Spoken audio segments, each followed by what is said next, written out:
So maybe we can take a few moments to settle ourselves in the present moment. So we can use the tool of the natural breathing to place concentration on it.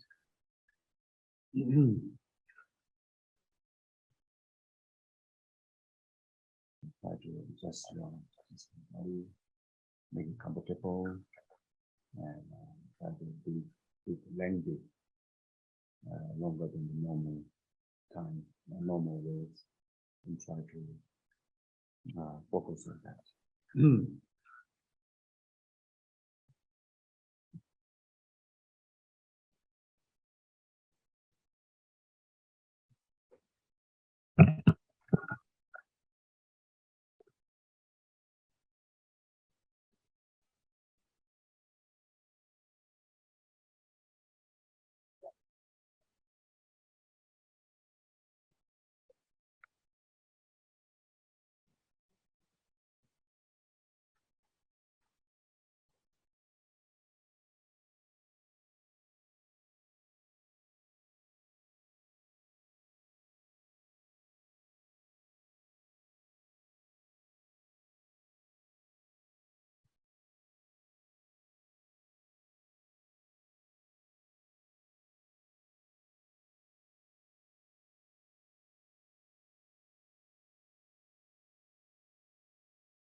Yeah, then we recite Guru Shakyamuni Buddha's name mantra together.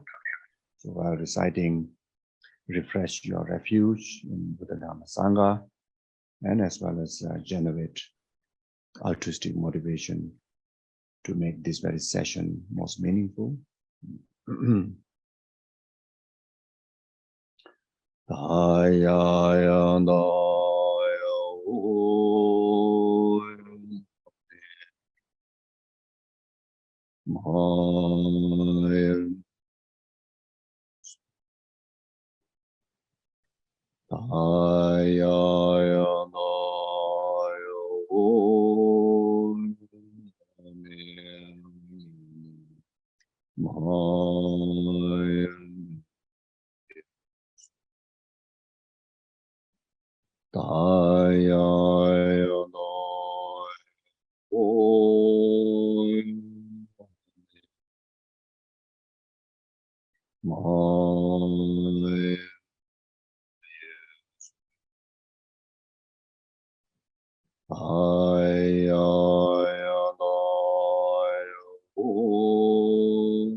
Oh yeah, thank you. Oh, yeah. So tonight's subject, becoming your own therapy, isn't it? Yeah. Oh, so maybe we can do more like question and answer. That would be uh, beneficial. Most of the other time during my teachings, hardly get time to have question and answer. So maybe we can take this time, the opportunity for that. But I think before we go to question and answer, in relation to this topic, if I may say a few words, share a few thoughts on in relation to this topic. um, for everyone, in particularly as a Buddhist practitioner,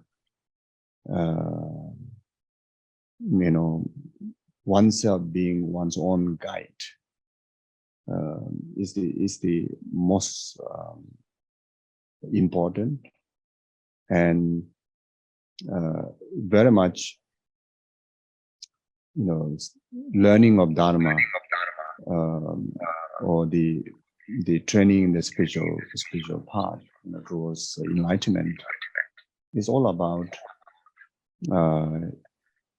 gathering skillful means, gathering wisdom, and in all the beneficial knowledge to oneself to become one's own guide. Buddhism is very much dependent on your inner discipline, very much dependent on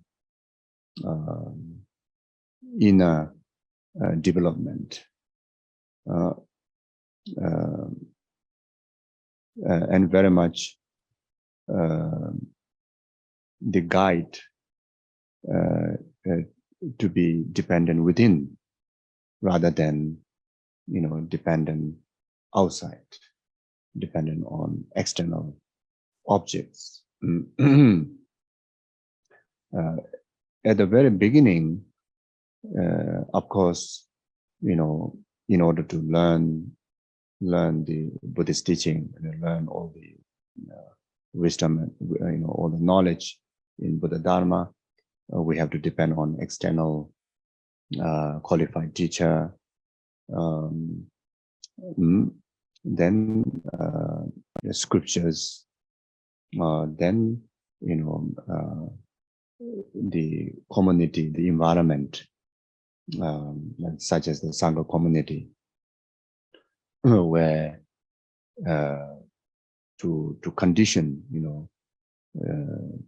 your journey towards liberation by educating you, by inspiring you, by providing all the knowledge through the scriptures, then including of these holy objects, like such as Buddha's replicas, paintings, statues, stupas, very much dependent externally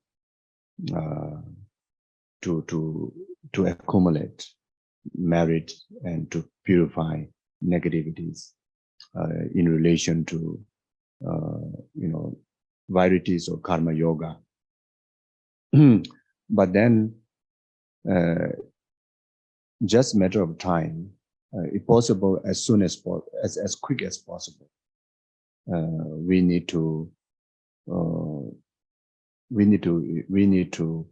have all those external factors within ourselves, all the external like such as the external figure of guru who always, instructing you, teaching you, then reliance on all the sadhanas and these scriptures, your note even on the paper, and then to all those, including of the three objects, the conventional object of refuge, where you can accumulate karma yogas, all should be actualized within our own mind as an attitude or as a wisdom, and that attitude and that wisdom is the one that play the role of your guru, which is called the inner guru, which is the object of your reverence, object of your all the yogas, including of the karma yogas, such as performing the limbs of, like, such as 7 limbs of practices, practice of prostration, practice of offerings, etc. Then receiving inspiration in your journey of the path, in your journey towards liberation. All the inspiration comes from inside. We need to come to a point that very much become like Milarepa, physically, completely, away from your guru, physical guru, and you can still progress in your path. You don't have to. You don't have to be always, physically with the physical guru. And like Milarepa, there's no scriptural text that he need to refer to. There's no notes like what we write down. For many of us, before we do meditation, we need to open our laptop to go through the guideline. So, and that's not safe. If the computer crash, the hard disk crash, your meditation crash. You get my point. So, you see, so Milarepa, at the initial stage, he has to depend on his guru Marpa in person, then receive all the necessary knowledge, initiations, guidance. Then after that, then he dedicates his life in solitude by himself alone. Then when he went to the retreat, he had nothing to carry, no scriptures, but Marpa gave him one text, and this one, you can get a lot of meaning from here. Marpa gave him one text, but Marpa said, "Don't open it, don't read, don't open it." So that's why when you look at the drawing of Milarepa, you see the text is hanging on the wall. There's one text, but it's hanging there. It's not open one. The reason is that when you get into the real practice, then any external awareness is a distraction. Any external dependence is actually play as a role of distraction. Distraction from being completeness in absorption to the practice. You see, that's the reason. You see, so therefore, whenever you need, the instructor to Milarepa, whenever you have questions arises, even though Marpa says, "I've given you everything, all the instructions." You can have that instruction either in many words if you have the capability to remember everything, or if not, then you just summarize it in few words. Until that you can summarize it in the Guru Yoga practice. Yourself, Guru, and the deity oneness. If you really don't have memory to remember every single detailed instruction, then you just summarize entire teaching I've taught you into that one message, that one instruction, and that's more than everything. You see, so so if any question arises, you can you have to open your own knowledge to bring the answer, not by opening the text. Not by opening the text. I see. But you are still in the training, so therefore, sometimes you may come to a very desperate time, maybe missing the Guru, maybe really stuck somewhere, like don't know how to progress yourself, can't remember the instruction, or you need some sense of inspiration to motivate you. Then you can just look at the text, but you still cannot open the text. Then you can look at the text. Then you try to figure it out. You see. So so you see, so like that. The fact is, the human, and the sensual awareness, the human sensual awareness, very much dependent on the sensual organ. You see, such as like memory, remembering the words, remembering the instruction, very much depend on the brain, the intake of brain, isn't it? If the brain degenerates, you forget to remember the instruction. Then, even though the instructions may be so clear in the text, but then if your eye organs get old, you can't see anymore, then what is the use of the instruction in the text? You see, and our human, the basis of the sensual minds degenerates, independent on the sensual organs. You see, and the practice of meditation, practice of Dharma, is not only during when we are fresh, when our sensual minds are intact. We have to practice until we achieve liberation. You see, so so then you see, so even though the Guru is right there to instruct you, but then your ear senses degenerate, then how? And worse than that, if your mind degenerates, like such as the diseases of Alzheimer,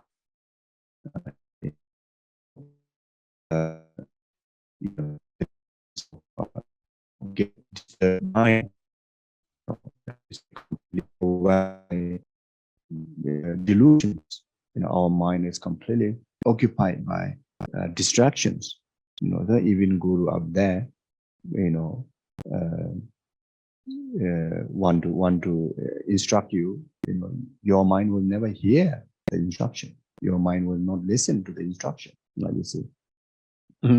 So therefore, this, even the title, becoming your own therapy, is so powerful and so important. It's like a pit instruction. And it is something that I think from very beginning, when we start to learn Buddhism, I think we need to, we first thing I think need to know this particular the meaning, the word, what means by becoming your own therapy, which is in fact is the meaning of becoming a true practitioner, capable practitioner, self-sufficient practitioner. You see, so then even though like doing prostration using our physical body to the holy object, so powerful. But then if our body, don't have this capability, then how? You mean that means that your spiritual journey is kind of like obstacle? No, you know, anybody can pursue enlightenment, and anybody can practice the Dharma. Anybody, everyone, it has the potential to be enlightened.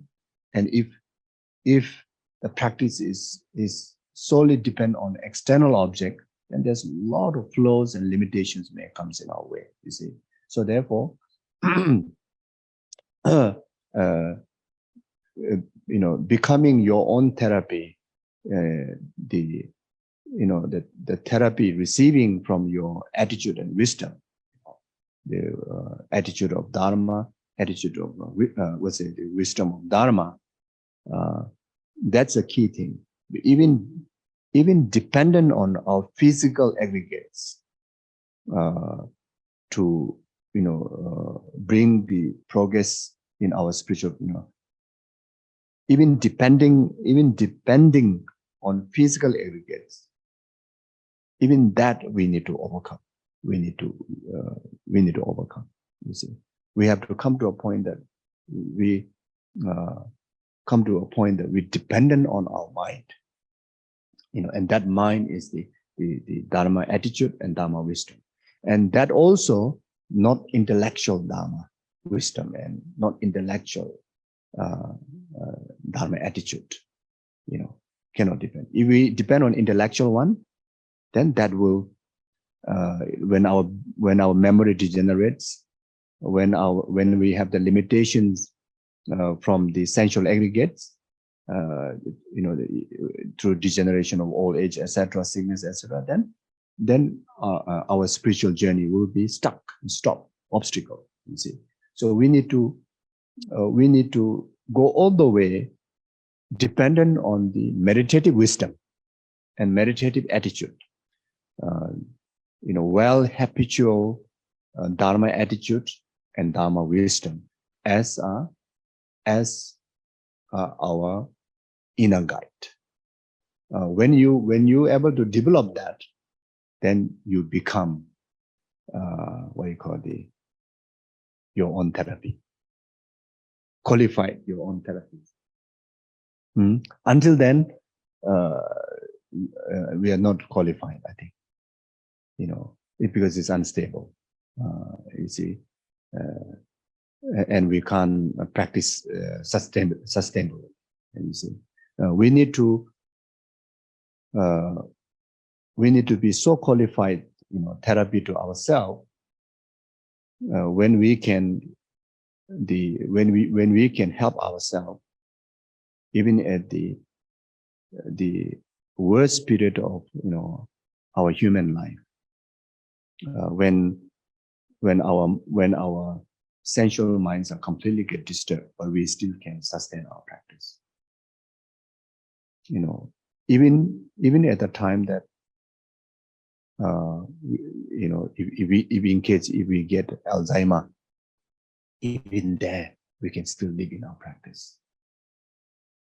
See, even at the time that when our sensual minds are disturbed by environmental factor, such as physical health issue, or even negative emotion arising of negative emotion like attachment, like anger,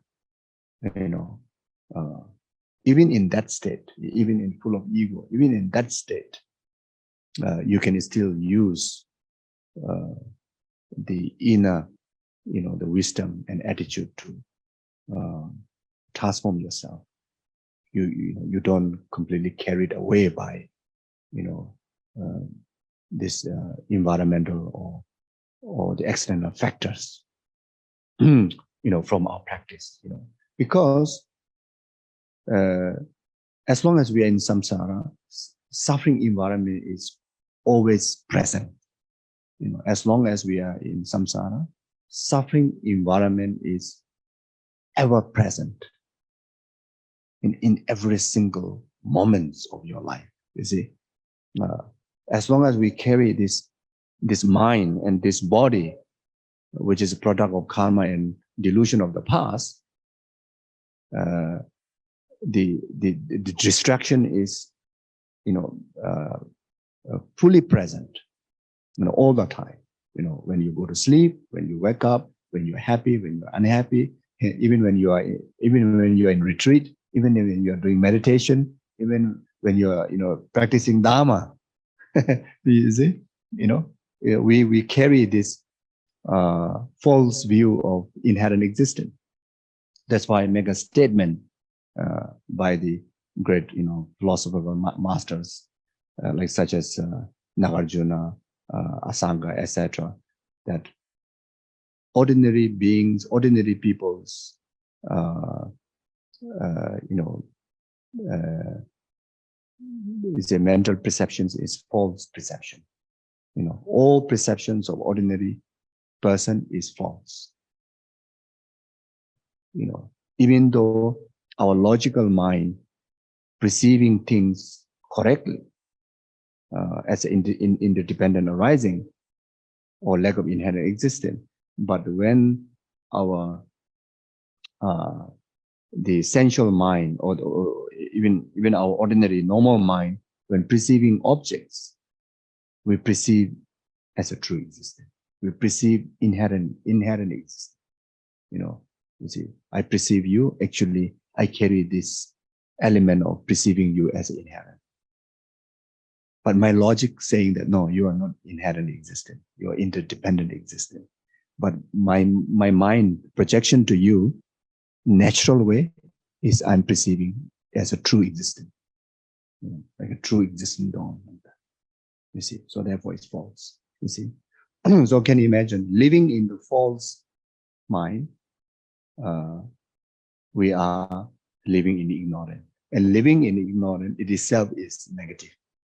It itself is, committing endless flaws, endless negativities. You see, so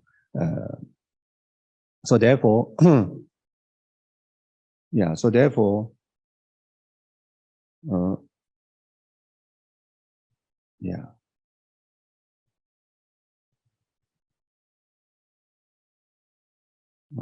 So therefore, we need to, train up to the state of, meditative absorption level. You see, you learn, you gain the wisdom, you contemplate, you actualize the wisdom of contemplation, and that wisdom that you gain from contemplation on Dharma topics, let's say compassion, let's say on emptiness, whatever. Then you do the absorption meditation. Then through that absorption meditation, you gain certain habitual experience, habitual, habitual deep understanding, that which is very much like part of your being, not conditioned by anything else. It's like, as long as you exist in that manner, in that the manner of that attitude, manner of that wisdom, so and that wisdom and that attitude is our inner guru, is our inner guide, is the real therapy that we can use. And if we start to utilize that, then we fully qualified, becoming your own therapy.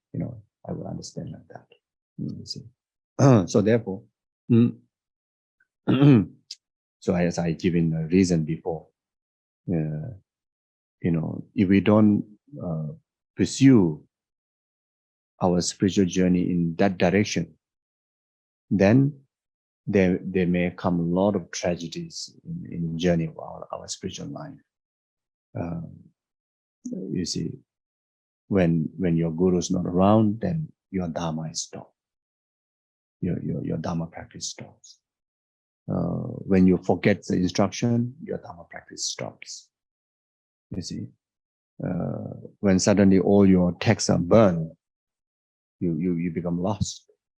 You see, when suddenly you move to a place where there's no Dharma center, where there's no Dharma friends, all your telephone line also no more. You're completely lost. You lost the road, the path of the Dharma. You see, and if you happen to meet wrong friends and you get distracted, you get lost there from your spiritual path. You see, then worse than that, I mean, one day everyone will get old, and our memory definitely going to degenerate. If we happen to live quite a good, old life, maybe let's say 80, 90 years old, our memory will be very, very poor in remembrance of our practice,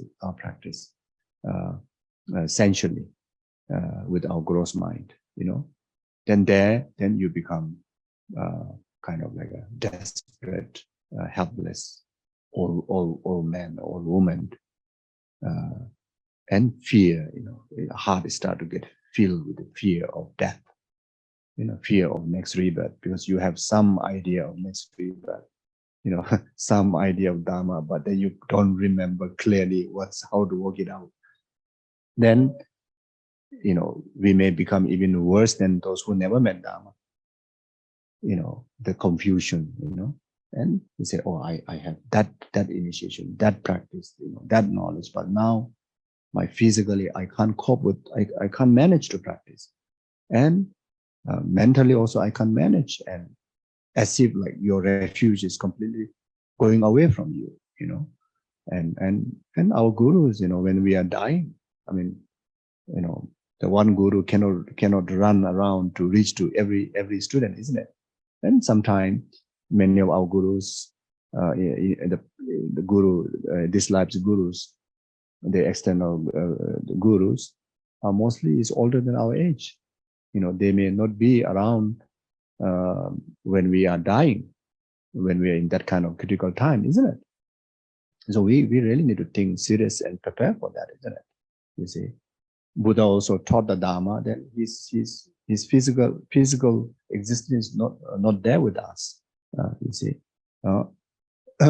so yeah. Then worse than that, when we go through the death process, you see, by the time that by the time when even the first the very rapid moment of degeneration of the earth element, your hearings, your feelings already no more.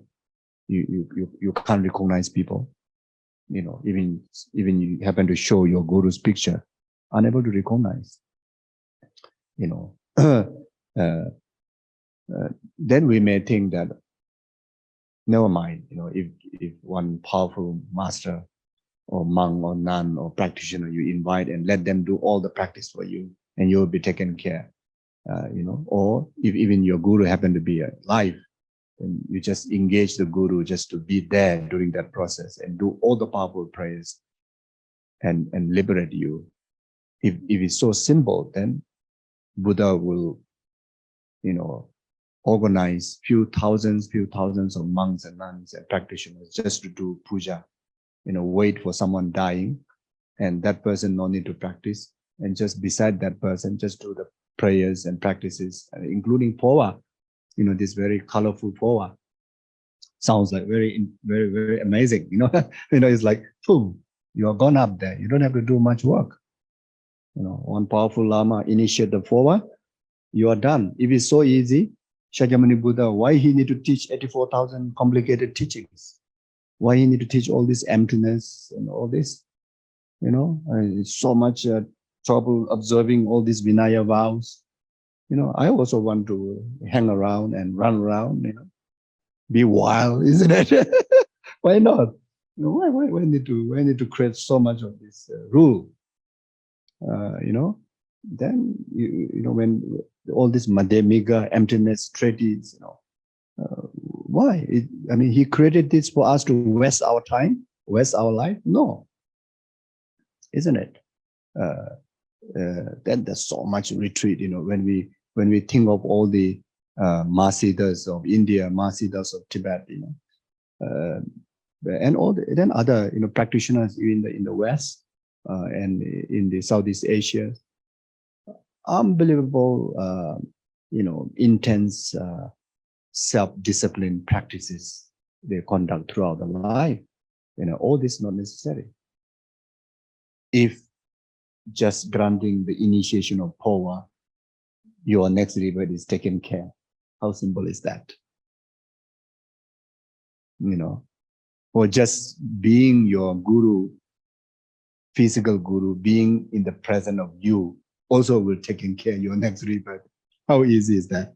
And in your life, you find one guru and you just glue stick with that guru.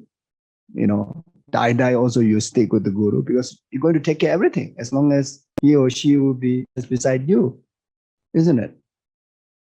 And you see, then I mean, we talk so much about.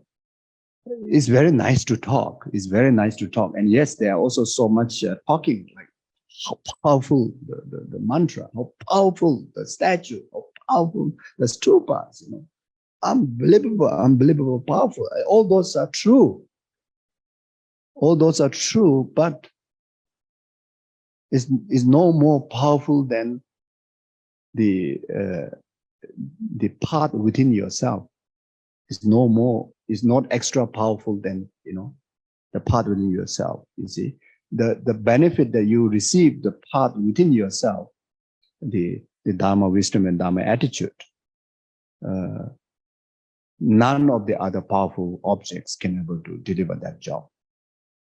You know, especially like kind of like, you know, protecting you for falling from the three laureates, protecting from, you know, all the harm from, you know, the fears and the negative emotions. You know, you see. So yes, they are so much powerful. Yes, but that power that we describe in relation to, you know, these great holy objects is while we are intact with all our, you know, the senses and our physical capabilities, then, you know, quickly get trained to achieve the inner guru, including, you know, when the guru physically alive, you know, try to, you know, spend as much as time possible, try to receive as much as teaching as possible, try to follow as much instruction as possible, is for us to get the inner guru, for us to actualize the inner guru. That's the main purpose, you see. So therefore, from this Milarepa story, you can see, you know, is a marva, like discipline him to make sure that he go into his, you know, he go within himself to actualize the guru, you know, the guru within, the inner guru, the inner dharma, inner sangha. Then, you know, that's how that he actualized the freedom from all the suffering of death, you know, suffering of rebirth. You know, he actualized full enlightenment within one lifetime because of that. You see, yeah. So yes.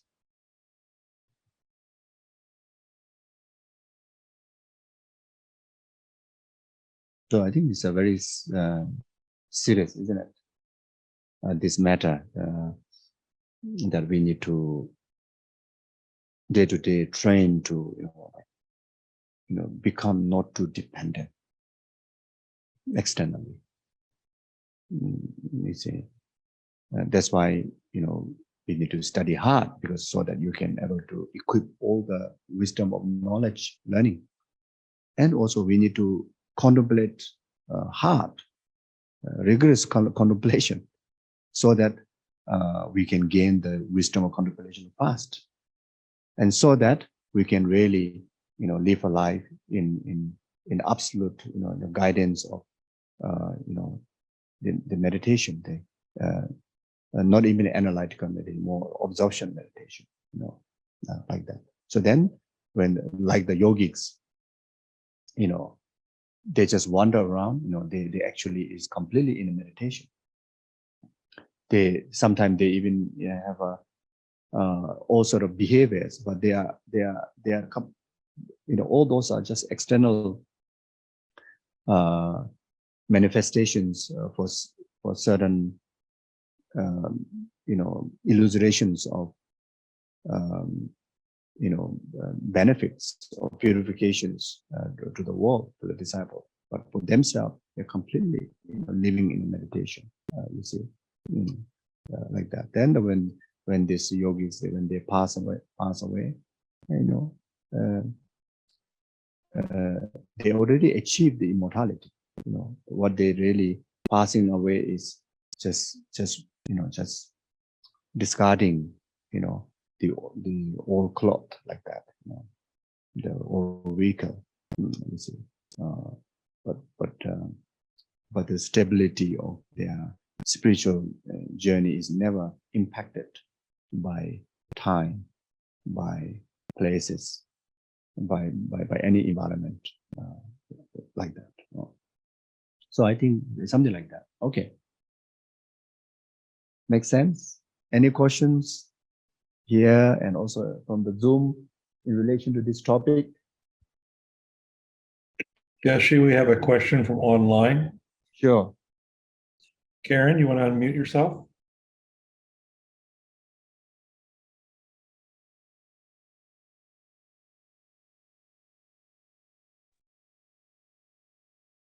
Oh, there we go. For some reason, it said the host wasn't allowing me to unmute myself. Okay, my train of thought, where was I? I got caught up in the unmute panic. So when you're talking about the disintegration of one's faculties as one ages,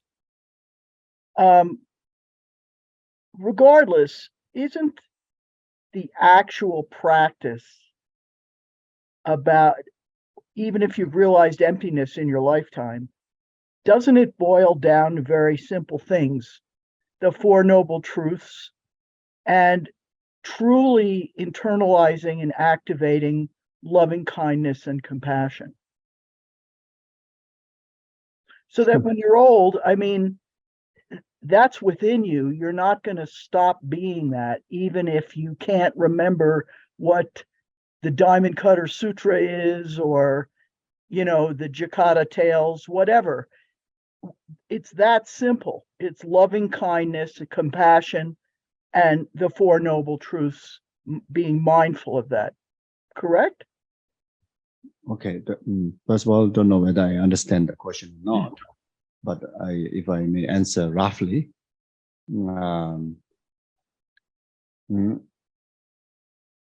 just understanding emptiness also not good enough. Just understanding Four Noble Truth and cultivating the compassion also not enough. You need to, if one's purpose of the spiritual journey is up to enlightenment, then has to cultivate the whole path. You have to learn the whole path. You have to contemplate the whole path. You have to meditate on the whole path. Then, after learning the whole path, equipping all those imprints, as far as concerned with the instruction, you can summarize into just one instruction, as I mentioned before, like the Guru Yoga instruction. Just simply meditating in one object of meditation, seeing Guru, yourself, and the deity oneness. After having the wisdom of learning, contemplating, and at least analytical and certain degree of absorption meditation on the whole path, then to receive the blessing of realization on all the stages of the path, then you can just, by focusing on one object of meditation, then it's good enough. You can focus on just Four Noble Truth or emptiness or bodhicitta. And that is more like the like trickle point to rest of the other imprints that you accumulated through three trainings, you know. But without leaving you know, a strong habitual imprint through this three training, learning, contemplation, meditation, then you just know one subject and just meditating on that is not helpful. You know, yeah, there's little help, but it won't be enough help to progress in entire path. Something like that. And by the entire path, you mean what? The entire path of Lamrim. Fine. Okay. Yeah.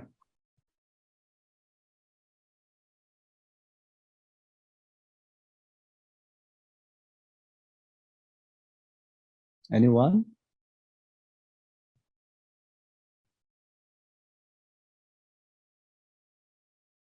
No question? I can ask another. Oh, okay. Never mind. Geshe, Kodo, go ahead and unmute yourself. Hello, Geshe-la. Hello. Sometimes when I'm doing various mantras, Manjushri or Buddha or whoever, sometimes I can really connect and feel it in my heart, and that feels good. And other times it's mumbo jumbo. Is there anything you can help me think of or focus on to really make it meaningful? Thank you. In that kind of situation, sometimes, you know, beneficial to give portion of time to focus on some preliminary practices, like preliminary practices such like reflecting on, you know, precious human rebirth, the benefit of the path, the benefit of liberation. Then that will inspire to any object of meditation that you engage. You know, all become very meaningful. And sometimes meditate on, you know, the flows of samsara, flows of the lower realms, you know, flow, and the fact of how the karmic law cause and effect works. So when you reflect on that, then after that, then when you engage into any practice or meditation, become, you know, very solid, very effective. So yeah, the answer is pay attention to do some preliminary practice before you get into actual practice, whether meditation or recitation of mantra or any form of practices. Yeah. Thank you. Thank you.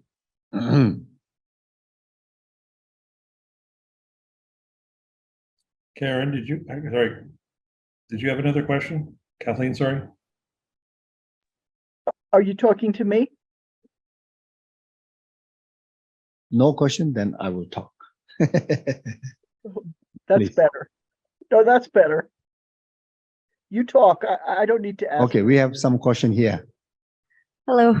It's more of a comment, but so I'm a physicist, not evolutionary biologist, but something that was mentioned earlier regarding how our senses don't perceive reality, I think is being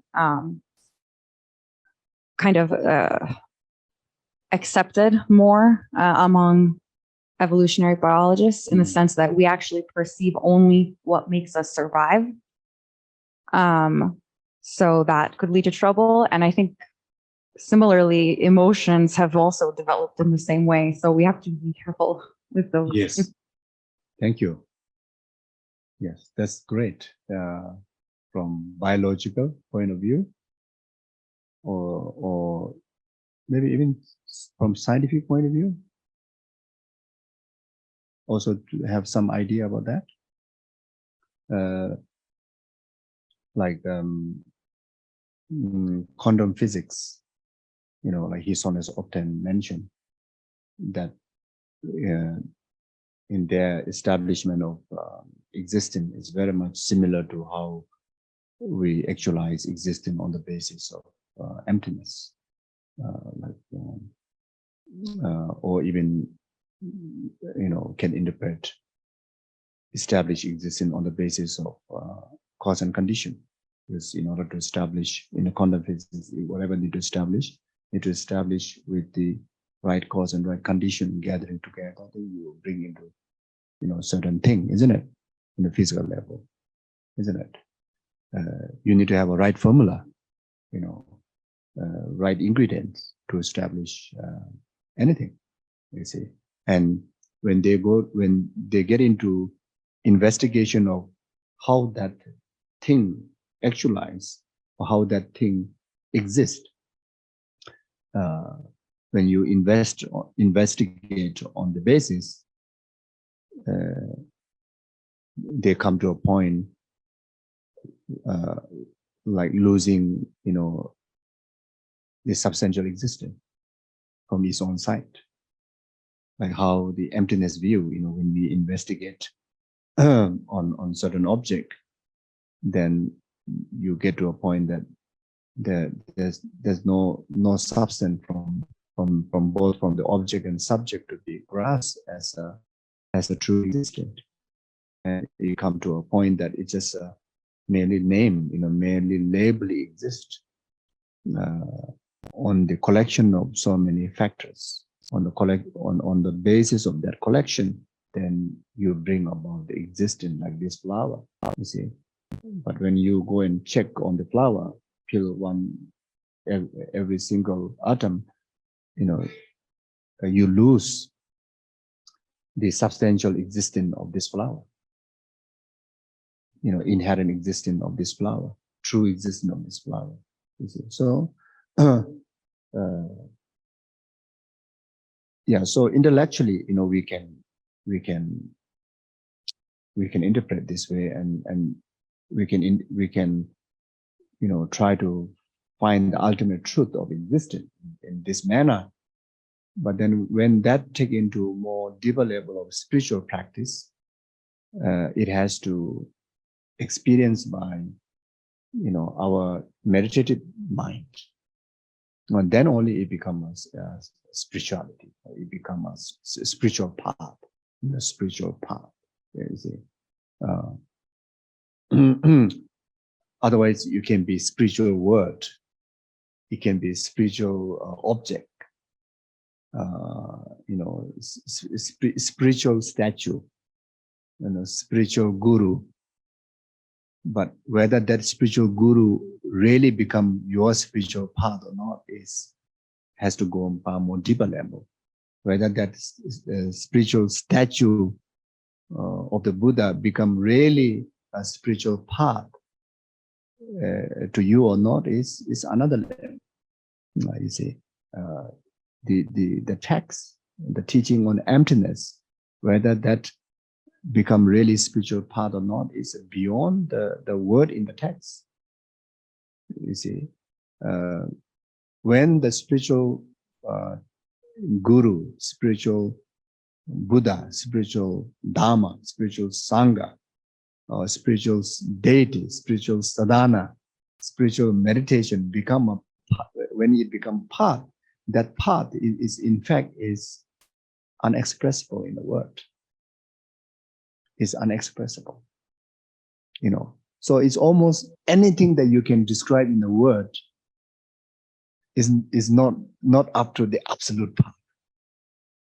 So you need to go all the way up to knowing your guru, or the meaning of guru in your life, meaning of emptiness in your life, meaning of bodhicitta in your life, meaning of tantra in your life,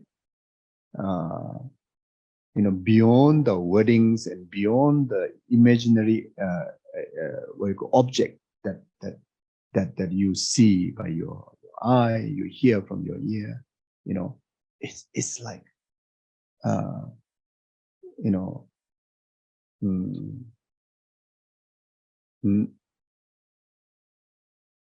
it's like you know absolutely, but at the same time, if someone say how you know, you really don't have a word. I think it has to go beyond the word. So at this moment, most of our practices, like to me, for me, especially for myself, it's all stuck with the words. All stuck with, you know, all the practices very much like the wording reading on the wall, the pictures drawing on the wall. It's not in me, it's out there. It's not in me, it's out there. You know, and I say, oh, I know so well about emptiness because I know the text. I say, I know so well about my guru, the guru on the throne. I say, I know so well about the you know, whatever Buddha, whatever. It's that what you see by your gross mind. You know, you never really saw your innate mind. You know, and that's the real thing. Why we are still not yet Buddha, even though our nature is Buddha, even though we are already, you know, already in the nature of Buddha. You know, we are not born negative. We are not born with ignorant. We are actually born with Buddha. We in fact inseparable from Guru before. You know, in between we are too dependent externally, and that's why you know, everything like kind of become empty and full of, you know, information in our brain, you know, in our library. But then inside, you know, like we really want to cultivate something really completely empty, but it's not the emptiness of empty. You know, it's like completely empty, lost. You know, and yeah, I do feel like that. You know, sometimes when you are alone, you feel lonely. Why you feel lonely? You know, if you have realized Guru within, Dharma within, Buddha within, Sangha within, how possible you will feel lonely? You know, I mean, you are in the midst of numberless Buddhas, you know, numberless gurus. Because each of the Buddhas are each of the gurus. You know, but here, yet, I feel I'm so lonely. You see? So, and sometimes blank. How possible to be blank? You know, Buddha within, you know, its omniscience within is very conscious. You see, it's very, you know, full awakened awareness. You see, so at least when you are wake up from sleep, you know, you at least need to be, you know, fill your heart with that awareness of, you know, existence of all the Buddhas, isn't it? But that not always happen, and sometimes you feel very, especially in a gloomy weather, you know, and alone in the house, you feel like quite scary, you know, and with a very heavy storm, you know, you feel like a bit lonely because of we are too dependent external, too dependent on material level, I would say. So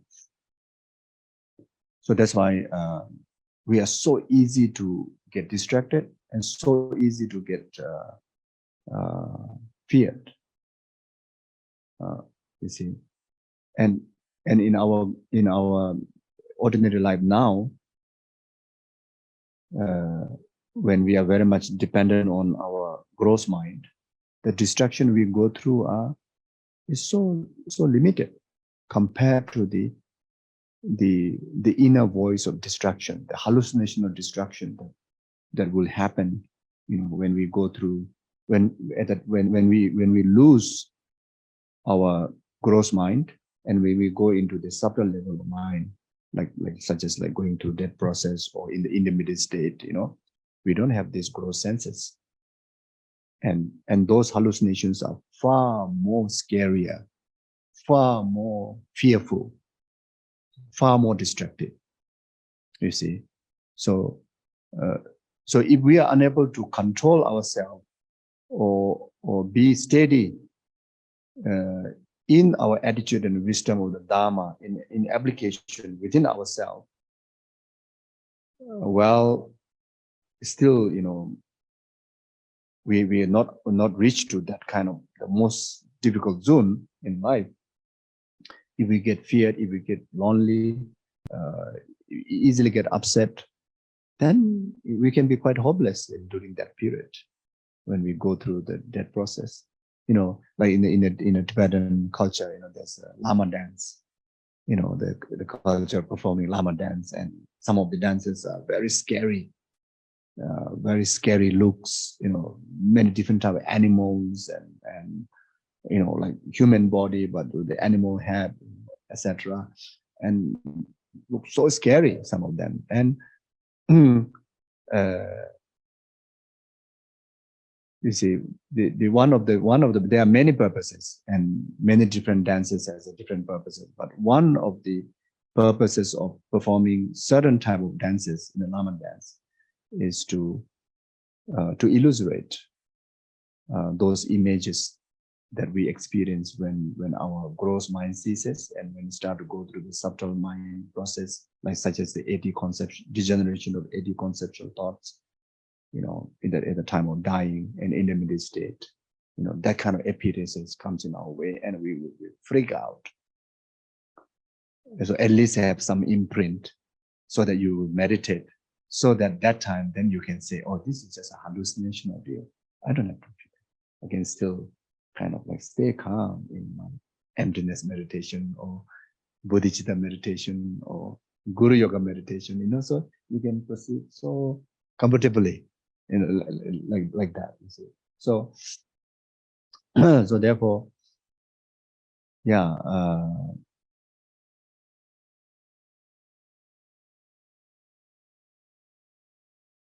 therefore, yeah, study is extremely important. We have to do, you know, as I mentioned before, until that we learn every subject on the path, right? Like a lamrim, whole lamrim we need to learn. Once we learn properly, then we really have to focus on meditation. You know, and contemplation. Yeah, we have to, you know, use, you know, so many different logics, you know, reasonings, you know, make our mind so busy to get to, you know, to get a wisdom on each path, but not rest of life spending time doing that. We really need to, you know, rigorous study, rigorous contemplation, then get the solid wisdom, then need to bring into meditation, you know, like that. Or never to separate learning, contemplation, and meditation, even from the very, very beginning, then all the way up to the end. Always learning, and that learning never separated from contemplation, never separated from meditation. Then that will not waste our time and lose our important times to really to, you know, make the teachings, you know, as a path, you know. You see.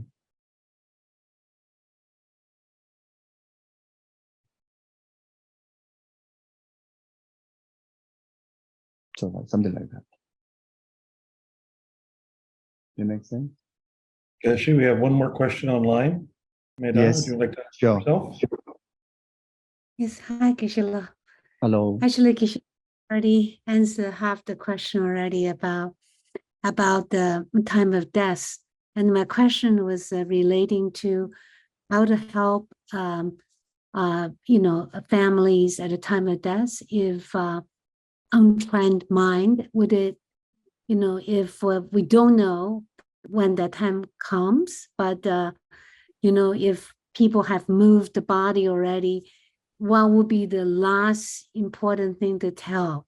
Is it the touch of the holy object, or is the mantra? What would be, is the senses that comes last most important to help, or is the sight of seeing an object for the untrained mind?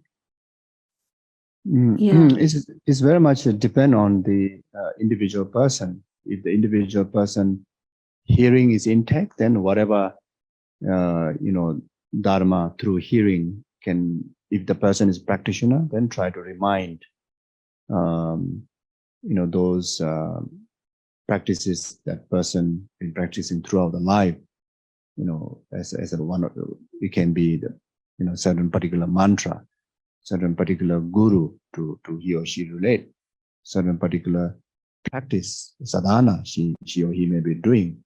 Is the regular one, most familiar one. Then you can help to, have to remind, through reciting for them, so that they can, if their hearing is still there, then so they can follow you to meditate on the practice. And if their hearing is not good, but the seeing is good, then it still can recognize, the object. Then same thing, like show the root guru's picture, or certain holy images that which is most familiar to that person, so that easier for this very, very fragile mind to easy to apprehend. You see, like that. Then, if the hearing is not there, eye seeing capabilities are not there, then physically, whatever holy object the person used to venerate the most in lifetime, again, could be their guru's picture, could be stupa, could be scriptures. That's something that which their whole life or throughout their spiritual journey they've been relating to, they've been venerating, prostrating, so that has a special relation, a spiritual relation have established. So then you put that, you touch that on the best, start with the crown, or like a crown, like forehead, like a throat and the heart, you can place them, like that. See, so then the life, but then no feeling, but then still you can do that better than nothing, as at least from the object of the power assists, in some way, better than nothing. You see, holy objects carries, the benefits of purification and merits, accumulation of merit, just by, like seeing, hearing, touching, like that. But as I mentioned before, that doesn't mean you don't need to practice at all and just touch by a holy object and you'll be liberated. That has to be clear, and many people, have this misconception. Just relying on object is your karma is taken care, not like that. So, but it's still beneficial to do, at least better than nothing. You see. So then again, those holy objects as a connection in lifetime, it would be even more powerful because of the karma that committed in relation to that object.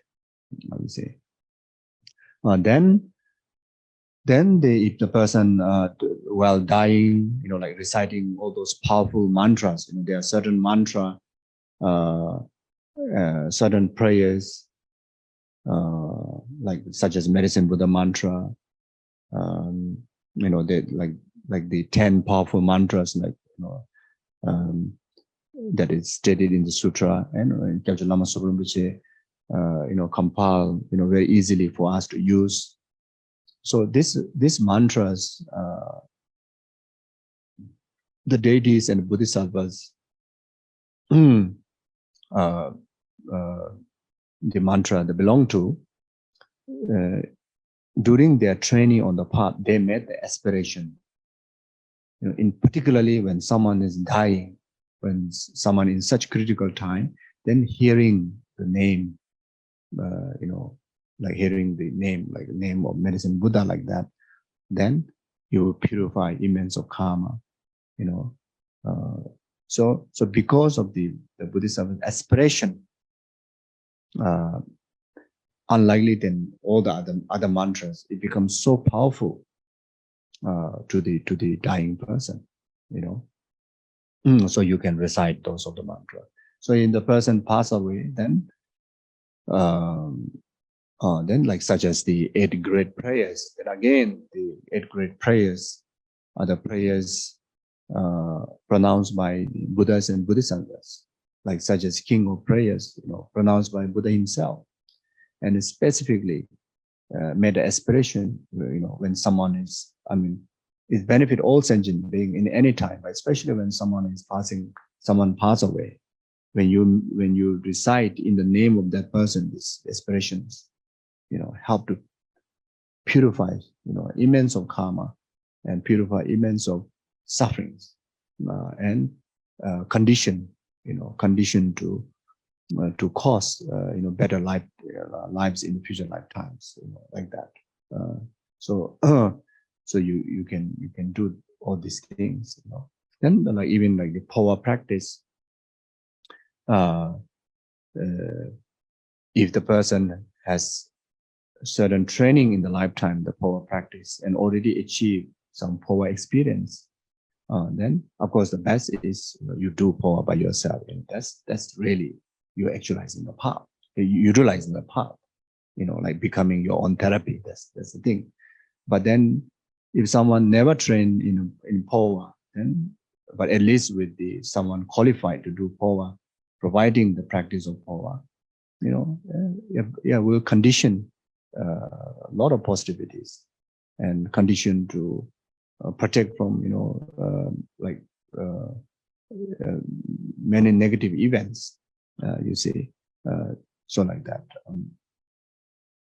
Then like throughout the 49 days, you offer practice.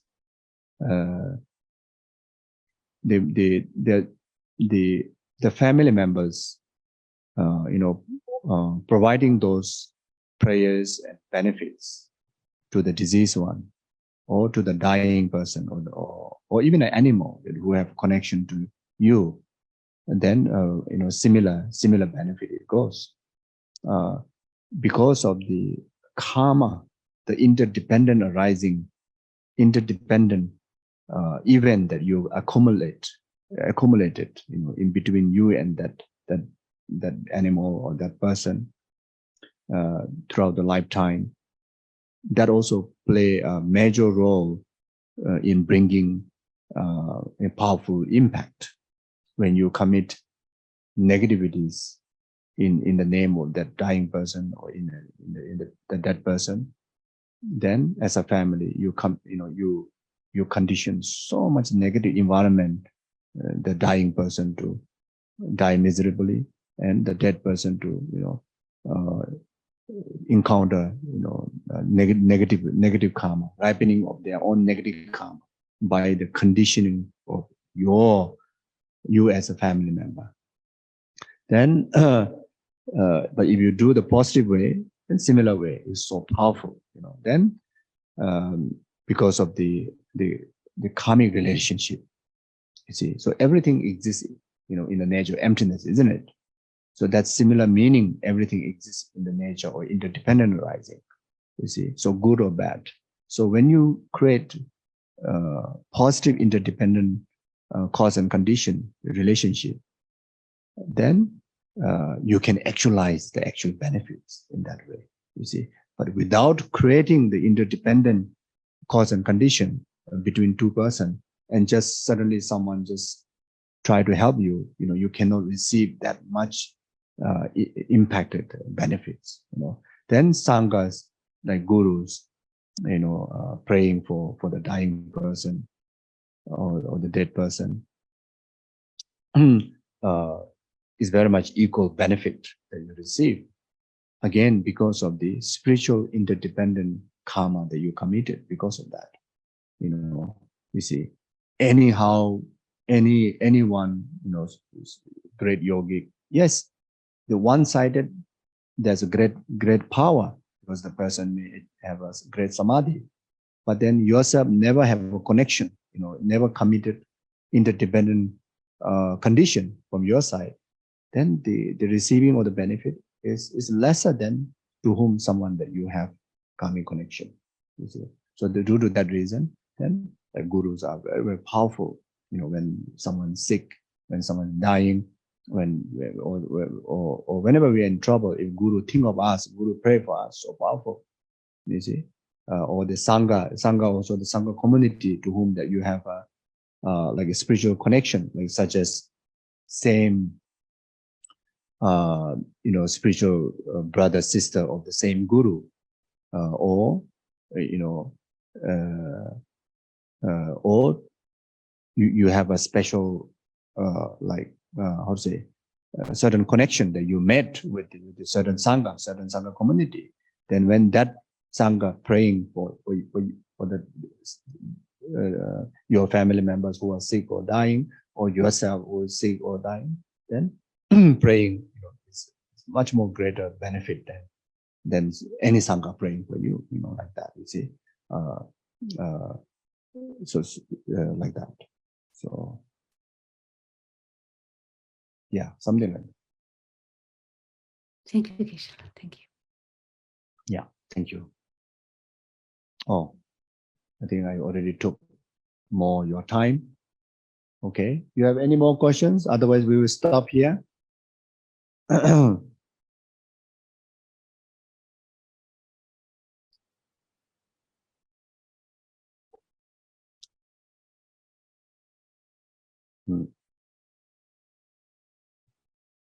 Yeah, so maybe we can stop here. So one thing, just to remind, try to, I may not have all the like elaborate words to make everyone clearly understand just straight away through my words what I mean by actualizing inner guru, inner Buddha, inner path, inner guidance. Be your own therapy. My understanding of meaning that I just shared. So try to, each an individual, you try to interpret to yourself and to make yourself to understand what exactly that means, and how to develop that, and how to be in that kind of secure journey, in a spiritual journey. So I think that's very important. I believe, I understand it's very, very important. Yeah, like that. Okay. Yeah. You see, the sign, like when, let's say in an example, you have a physical guru, and if the physical guru suddenly no more, your practice, your commitment, your diligence, your steadiness in your spiritual training become even greater than when your guru physically with you. Those are the signs that's happening. When you don't remember certain quotations, certain texts or teachings, but you've been learning, you've been listening a lot of Dharma teaching, but then the inner discipline, the perseverance in the keeping up with your practice, the joy, the inspirational joy, the gratitude of being, where you are as in the spiritual path, it becomes even strengthened, or it becomes even stronger, and you have a very clear points to like focus on, whether to emptiness, whether to any teaching, like Milarepa, just one point, you just focus, and you can remain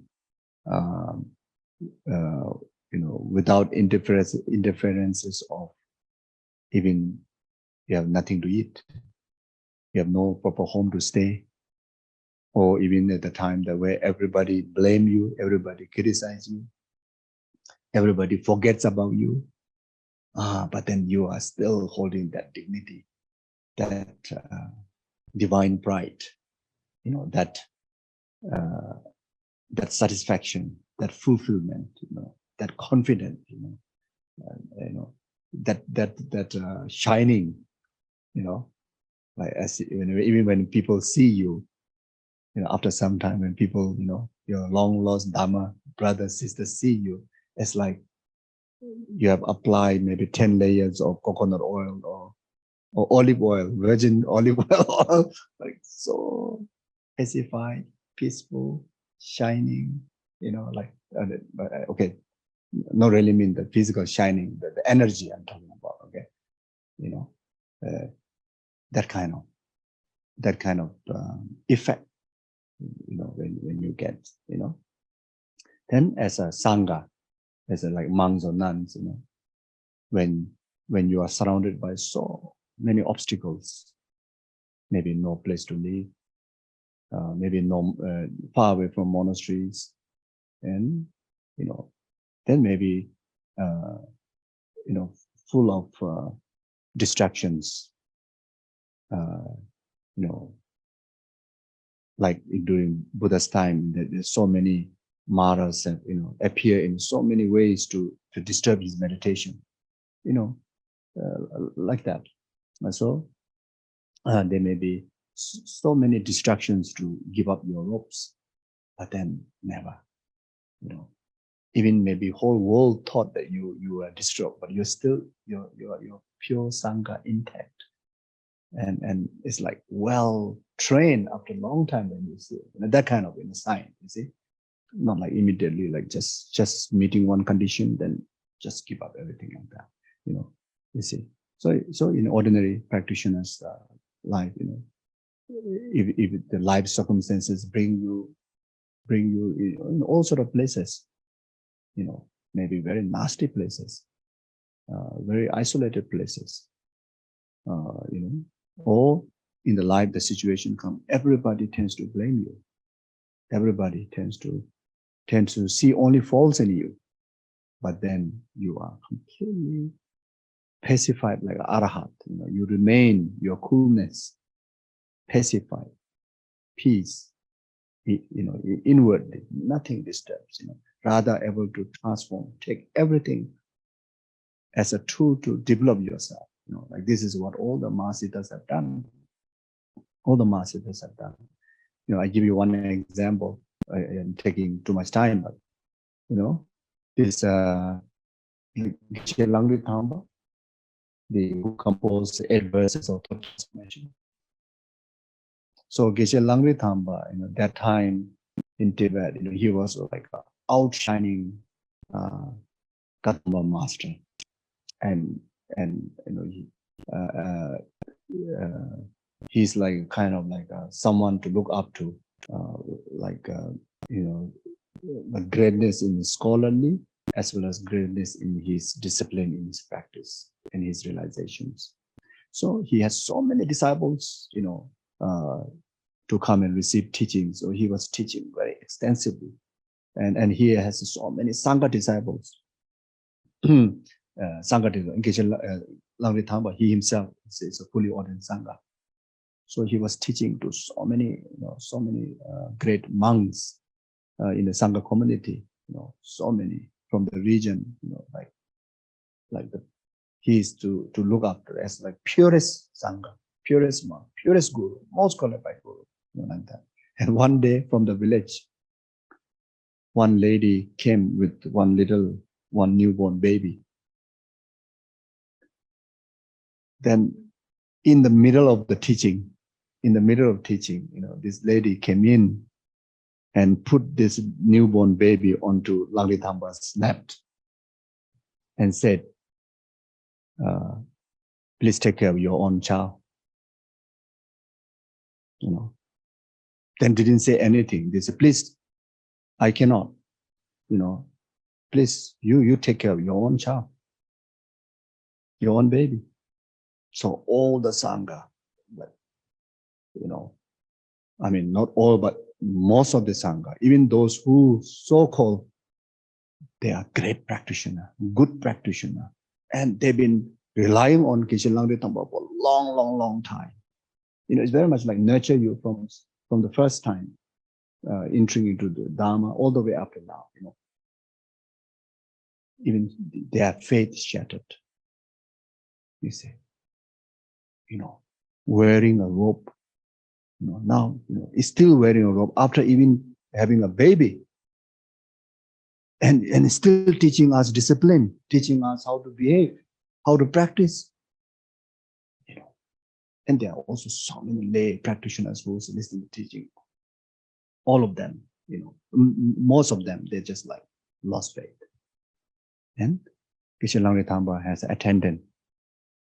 So when the baby was put on his lap, and he didn't caution the lady, he didn't explain anything to the audience. He just asked the attendant. No, there's one. I think there's one. There's not an attendant. I think there's one of the disciple. I think who must be who's lady, like a mommy. So please take care of this. Please take care of my baby. He said, please take care of my baby, because the mother of the baby said, your baby. Now Geshe Langri Tamba also said, please take care of my baby. And say, nurture him. Nurture him. So it went on for months and even a year like that, and the whole region was confused and lose faith and start to lose disciples coming to the teaching. And in the monastery, the monks, were gossip, unbelievable. But Geshe Langri Tamba, he just carry on. Even there's one student come to his class, he still carry on the teaching, and he still do what he's doing, but he never explained, never. Then one day, so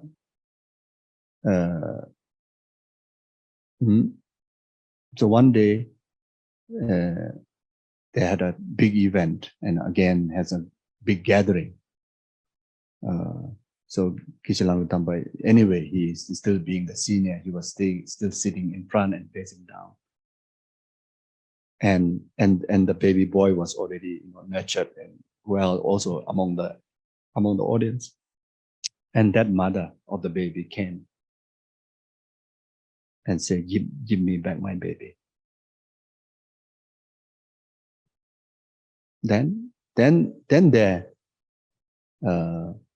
there without any explanation or hesitation, say, please take your baby.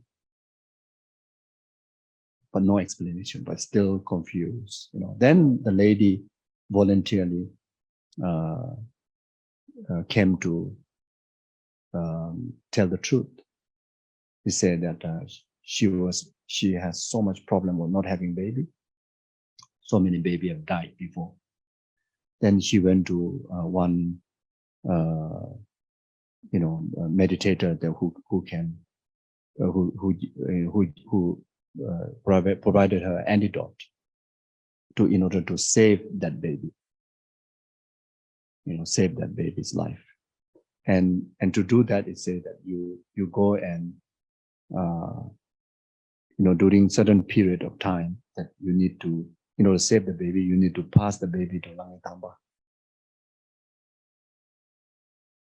And because of that, just to save her baby, and she had to do all this drama. And Langri Tamba knew in his heart, and he did his part. He's a great Bodhisattva. He did his part. You see, and then is to realize that how unmatured, practices are, even among those frontliner sitting great monks and great practitioners, so fragile. It's so much caught up with just sensual kind of seeing. They don't have any sense of, knowing what is truth and what is not truth from the truthful wisdom. They just relate what they see and they interpret and they make a judgment like that. You see. So then, from that event, so many. Yes, so many of the disciples has to go through.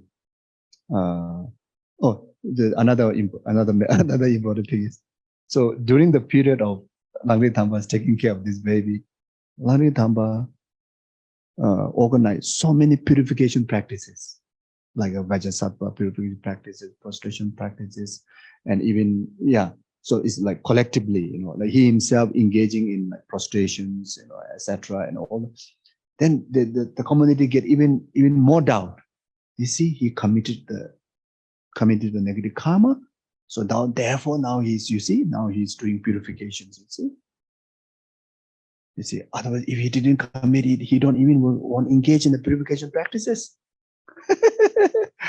But actually, Langri Thamba's omniscient seeing. So many of his disciples are committing so much negative karma and cannot delay. It would be unbelievable impact of the karma. So every now and then, he was gather everybody to do the purification practices for the disciple, and that also later, clarified. Then from there, there's so many disciples have suddenly, start to understand the real. Part of the Dharma that really need to, through the deep thinking, inner thinking, not just simply making judgment outside. So from here, you can also understand. I don't know why I share this example, but oh yes.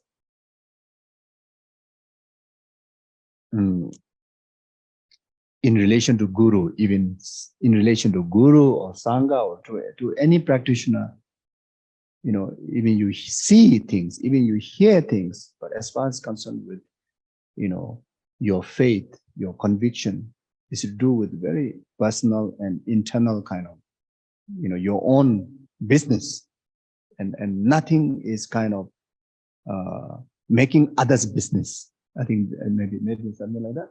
Is to make your own business and not to due to the external, what you see, what you hear, and making your business is unable to be your own therapy.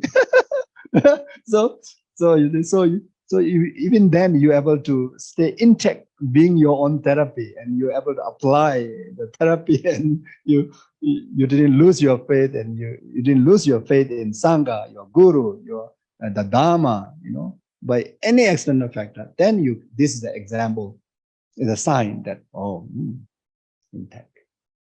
You are really taking care of yourself. You're able to take care of yourself. You become your Guru now, like that.